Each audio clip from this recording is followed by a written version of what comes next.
Olá a todos e todas, meu nome é Itamar Hari.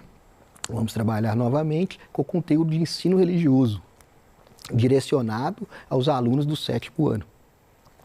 Lembrando sempre que o ensino religioso não é uma catequese dentro da escola pública. Não temos o objetivo de educar a fé de ninguém. O ensino religioso é uma área de conhecimento, como outra qualquer, baseado nas ciências da religião. Ok? O nosso tema de hoje são a interferência, tá, das religiões na sociedade. A gente está continuando aí no seu PET, que começa aí com os líderes religiosos, e ele vai falar também sobre como que as religiões interferem na sociedade. A gente lembra que sobre as características de um líder, né, baseado sempre no seu PET, na questão dos líderes religiosos, aqui a gente tem algumas características não necessariamente de líderes religiosos. O carisma, que é a capacidade de encantar as pessoas, entusiasmo, né, um líder ele tem que ter um entusiasmo, lembrando sempre que o líder aqui em qualquer instância da sociedade, ele tem que ter uma oratória, óbvio, falar bem, né, passar uma mensagem interessante para lá os seus seguidores, ele tem que ser criativo, óbvio, criar algo novo, para poder seduzir os seus seguidores e também tem que ter uma autoridade, que é a autoridade, no caso, sobre as pessoas que estão pretendendo seguir. Sobre a questão do líder, eu queria chamar a atenção para as duas coisas. Primeiro, se a gente for pensar, nem sempre os líderes, tá, são direcionados para o bem. Às vezes a gente tem na nossa sociedade, tem mania de imaginar que o líder sempre caminha para o lado bem, nem sempre. A pessoa pode muito bem reunir todas essas características e, no entanto, seguir para o caminho ruim, caminho mau, por exemplo. O segundo ponto que eu queria falar é o seguinte: na nossa sociedade também a gente tem a mania de achar que às vezes as pessoas nascem com dom para alguma coisa. E, na verdade, pode até ser que um ou outro tenha algo assim parecido, mas a maioria vai trabalhar para as coisas acontecer, se esforçar, correr atrás. Não é tão simples assim. Por exemplo, Tiger Woods, que é um golfista americano, negro. Eu gosto de frisar que ele é negro porque é um esporte que a gente praticamente não tem. Eu desconheço. E a história dele é muito bonita porque ele era catador de bolinhas. Mas ele fala uma frase muito interessante, que essa frase até viralizou. Ele fala o seguinte: quanto mais eu trabalho, mais sorte eu tenho. Claro, essa sorte que ele coloca aí quer dizer, está no sentido figurado. Quer dizer o quê? Quanto mais ele trabalha, quanto mais ele treina, mais sucesso ele tem na carreira dele. Né? Tem um outro caso interessante também, que é o do Rogério Ceni, ex-jogador de São Paulo. Ele é conhecido como goleiro de futebol que mais fez gols na história do planeta. Ele tem mais gols do que muitos atacantes por aí. Mas eu estava vendo a entrevista dele, eu achei interessante. Ele falou o seguinte, que até ele conseguir fazer o primeiro gol de falta dele, ele já tinha batido por volta de 15 mil faltas até ele fazer o primeiro gol. Ou seja, ele chegava antes dos outros jogadores e saía depois. Então, muito cuidado com essa questão aí de achar que às vezes as pessoas têm dom. E é importante também a gente lembrar, na questão dos líderes, a importância da gente estar sempre, no caso, com uma consciência crítica, analisando quem a gente segue. Né? No início eu falei a questão dos líderes ruins, a história está aí para nos contar. E até atualmente também. Agora a gente vai comentar sobre a questão de alguns líderes na sociedade. Mas antes disso, é interessante lembrar o seguinte, que como a aula aqui é mais rápida, a gente pontua. Justamente porque, como diz o Rubem Alves, um educador já falecido, ele falava o seguinte, que o verdadeiro educador não é aquele que traz as respostas prontas. Um verdadeiro educador é aquele que faz o quê? Ele desperta no aluno o interesse de pesquisar, desperta a admiração, desperta a curiosidade, que é algo que, inclusive, eu acho que a gente deve ter durante todas as nossas vidas. A maior rede de fast food do mundo, né, a mais valiosa, que é o McDonald's, tem uma história interessante de como ela começou.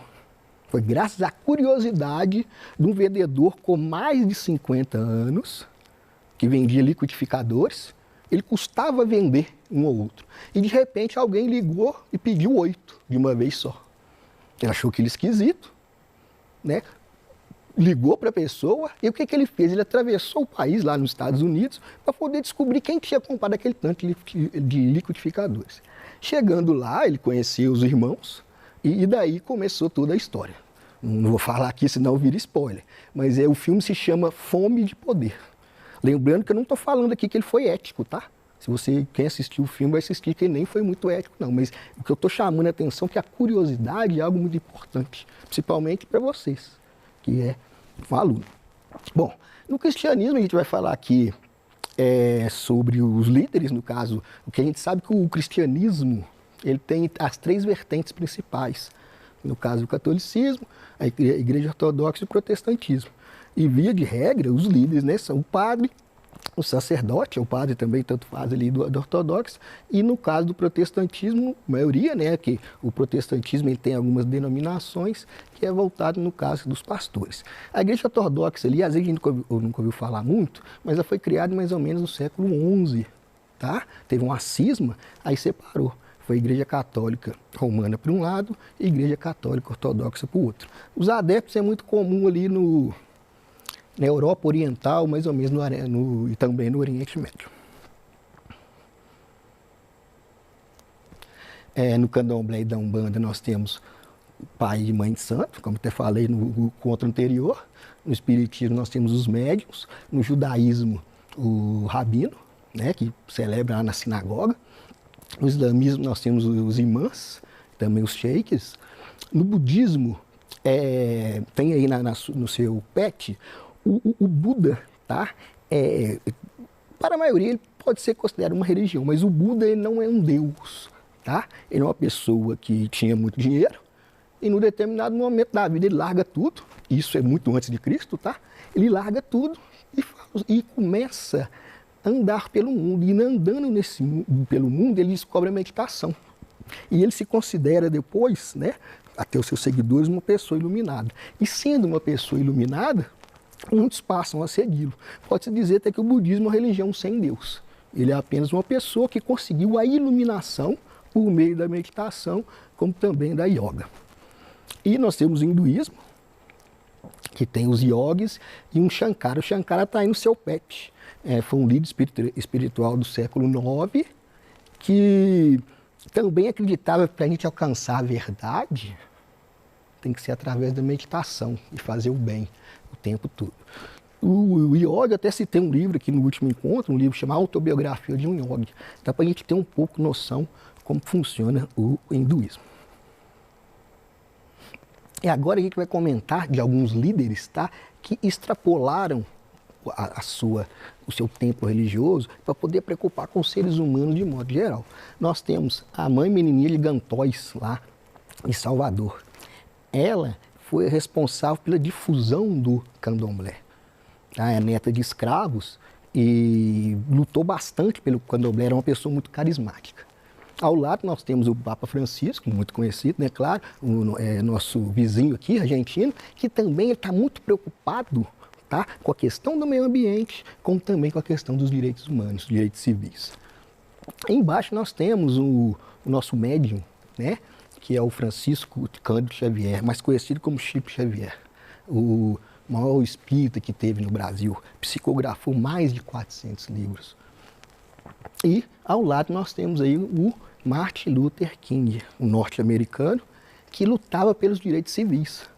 A preocupação dele era que um dia brancos e negros, tem até aquela frase, né, ele falava, eu tenho um sonho, que brancos e negros pudessem viver da maneira mais tranquila, com direitos iguais. Ele até conseguiu muita coisa, embora ele fosse assassinado, e a gente vê que hoje em dia explodiu uma grandes manifestações nos Estados Unidos desde a morte do segurança George Floyd, que todo mundo viu, acho que ficou muito comum aí na televisão. Agora aqui nós vamos falar sobre a questão dos valores humanos universais, que está aí no seu PET, né? O seu PET, ele traz falando o seguinte, que às vezes os líderes religiosos, as religiões, elas também interferem na sociedade. Em que sentido? Ajudando, geralmente, direcionado as pessoas mais humildes. Por exemplo, a solidariedade.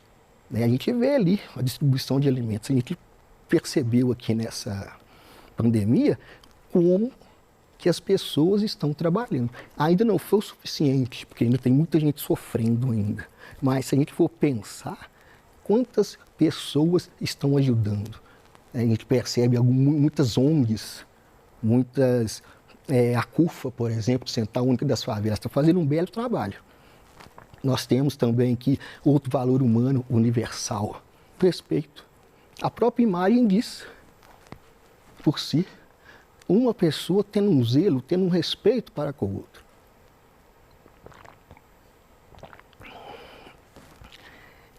Embaixo nós temos a paz entre os povos, né? A gente lembra que a paz não é quando está tudo quieto, tudo tranquilo. A paz tem a ver também quando os direitos estão sendo preservados em todas as instâncias da sociedade. O Brasil é um país, a primeiro momento, que a gente pode dizer que está em paz. Mas será que todas as pessoas estão tendo seus direitos respeitados? Moradia, será que todo mundo tem? Daqui a pouco a gente vai falar sobre isso. E, ao lado, nós temos a questão da responsabilidade. Ali é até interessante uma imagem de uma pessoa, de algo que a gente está precisando cuidar do mundo melhor. O Papa Francisco, em uma das suas encíclicas, chamada Laudato Si', ele trabalha sobre a questão da importância do nosso cuidado com o meio ambiente. E tem um outro valor humano universal também, que é a caridade. Tá? Lembrando que a caridade, ela tem como princípio da maioria das religiões. Das religiões, a caridade é um conceito que vai até além do que a gente vai trabalhar aqui. Aqui a gente está preocupado com a caridade como uma obra social, tá? Como um trabalho para ajudar a quem realmente está precisando. Ali do lado nós temos o padre chamado Júlio Lancelotti. Ele faz um trabalho maravilhoso em São Paulo com a população em situação de rua. Tá? Do lado nós temos a Federação Espírita do Brasil, tá? Localizada em Brasília. Os espíritas também fazem um trabalho social muito importante. Campanha do Quilo, casas de recuperação. Embaixo nós temos uma foto da Marcha de Jesus. É um dos maiores encontros evangélicos do Brasil. Ano passado, conforme os organizadores, reuniram 3 milhões de pessoas. Os evangélicos também interferem bastante na sociedade, para esse lado social, para esse lado da caridade. E do lado nós temos uma seção de Umbanda no Rio de Janeiro, que também é uma religião que trabalha muito essa questão da caridade. Inclusive tem uma foto de uma mãe de santo que foi até o padre Júlio Lancelotti e ajudar o trabalho dele com a população de rua, e essa foto viralizou na internet.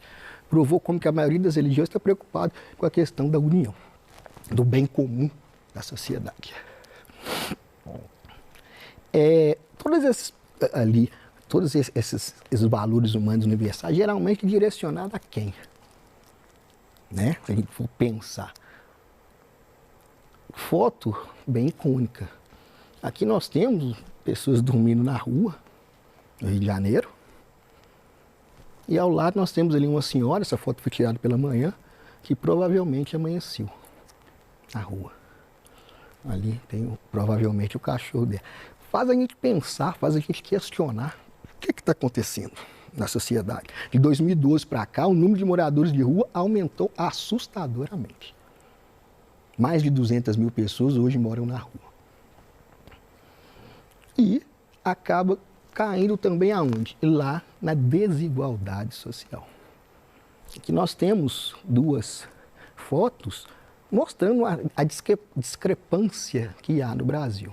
Do lado nós temos ali uma comunidade em Salvador, né? E aqui nós temos uma foto de um dos bairros mais abastados do Brasil, que é o Jurerê Internacional, em Florianópolis, Santa Catarina. A gente percebe a diferença. Aqui em Salvador, A gente consegue perceber ali, será que dava para fazer um isolamento social? Essa quantidade de casas humildes? Fica esse questionamento, como eu disse lá no início. O aluno, é interessante ele pesquisar, pensar e questionar sobre as coisas que são apresentadas. Será que isso aí está aumentando? Como é que funciona isso? E aqui, como que a sociedade interfere? Se eu perguntar para você que ano que nós estamos, você vai dizer, nós estamos em 2020. A gente vai perguntar por quê? Porque tem 2020 anos que Cristo nasceu. Ok. Mas esse calendário, ele vale para o mundo todo?